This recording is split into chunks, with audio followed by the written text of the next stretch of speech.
क्या आप अपने आयोजनों को एक नए रंग में रंगने के लिए तैयार हैं? क्योंकि आरके केटरिंग लेकर आया है ऐसा ऑफर जिसमें होगी आपकी बचत ही बचत।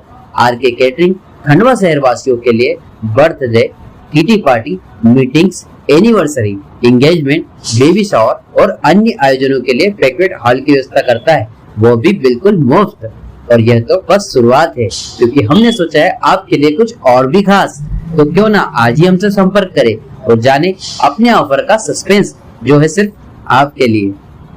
आरके केटरिंग एंड इवेंट्स, आपके हर आयोजन को यादगार बनाने के लिए आपका इवेंट साथी। जी, एसपी ऑफिस आए हैं, क्या विषय है, किस विषय को लेकर आए हैं?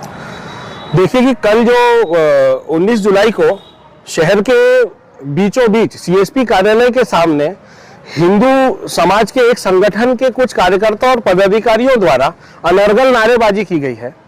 और यही नहीं, उसके बाद में जो उसी संगठन के जो प्रमुख हैं, जो कट्टरवादी विचारधारा के व्यक्ति हैं, अशोक पालीवाल, उन्होंने क्या किया कि कल मुस्लिम युवकों को आतंकवादी बताते हुए, और प्रदेश ही नहीं जबकि शहर, प्रदेश और आसपास के जो लोग हैं, वो जो हिंदू युवा हैं, उन लोगों से उन्होंने आह्वान भी किया कि इनको मारने काटने की धमकियां तक के वहां पर उन्होंने दी। ऐसे लोगों को उकसाने का काम उन्होंने वहां पर किया। उसी के साथ साथ उन्होंने ये भी कहा कि जो लोग हैं, जो मुस्लिम समाज के जो लोग हैं, ये लोग खंडवा ही नहीं, प्रदेश ही नहीं, बल्कि देश भी छोड़ दें। और ये जो धमकियां इन्होंने दी है कि जहां जहां पर ये लोग मिले उनको वहां पर मारे, तो ये युवाओं को किस ओर ले जाने का काम ये कर रहे हैं। युवाओं को उकसाने का काम क्यों किया जा रहा है इस तरह से? आप इस चीज को देख सकते हैं कि इन कौन से लोगों की, आप किन मुसलमानों को आतंकवादी बताते हो?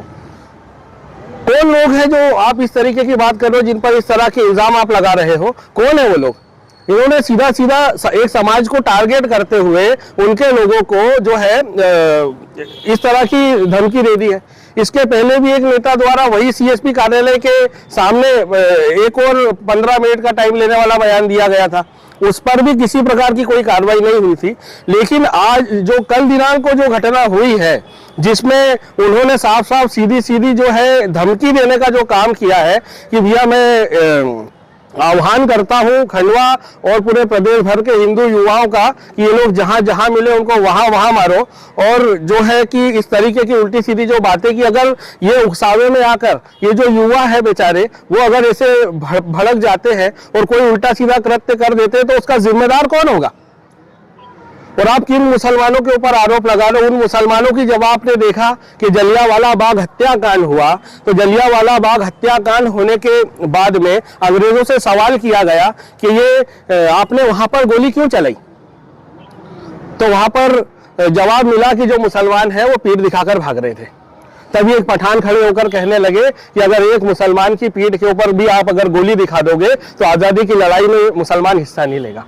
3 दिन तक पोस्टमार्टम चले और 72 पठानों की लाश वहां पर बरामद की गई। उन 72 ने अपने कलेजे पर गोली खाई थी भारत के लिए।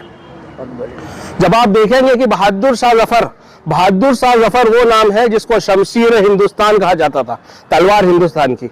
जब उनके सामने उनके बेटों के सर कटी लाश उनके सामने प्रस्तुत की गई, उन प्यालों में खून भरकर उनके बेटों का जब सामने पेश किया गया, तो उससे जब आकर अंग्रेजी अफसरों ने उनको अरेस्ट करने के लिए पहुंचा और उनसे कहा कि दमे में दम नहीं, अब खैर मानो जान की, ए जफर ठंडी हुई शमशीर हिंदुस्तान की।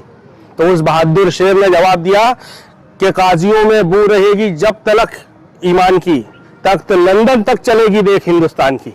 ये वो मुसलमान है। आप अब्दुल हमीद को भूल गए, आप टीपू सुल्तान जिसने रॉकेट टेक्नोलॉजी का आविष्कार करके अंग्रेजों के विरुद्ध उन्होंने वहां पर इस्तेमाल किया। वन प्लेस टू अनदर बुरादे का बारूद का इस्तेमाल करके विस्फोटक कैसे तैयार किया जाता है, the first missile man of India, आप उनको भूल रहे हैं जिन्होंने भारत की आदिवासी महिलाओं को सन 1931 के दौर में कमर के ऊपर कपड़ा पहनाने की आजादी दिलवाई थी। वो टीपू सुल्तान, आप उनको भूलते, इनको आप बोल रहे हो आप वो मुसलमान। ये क्या विषय है जिस विषय को लेकर आए हैं? ये जो मामला हुआ है, जो धमकी दी गई है मीडिया के सामने कल की, और जो आह्वान किया उन्होंने, तो ये सारी गतिविधियों के ऊपर प्रकरण दर्ज होना चाहिए। और प्रकरण जो है वो सिर्फ खंडवा ही नहीं, हम लोग पूरे प्रदेश भर में प्रकरण दर्ज कराने का काम करेंगे, और जिसके चलते हम लोग आज उसी तारतम्य में यहाँ पर आए थे, एसपी कार्यालय में खंडवा। क्या नाम है आपका? मैं फरहाद शेख, आज किस संगठन द्वारा ज्ञापन दे रहे हैं आप? मुस्लिम युवाओं द्वारा दिया।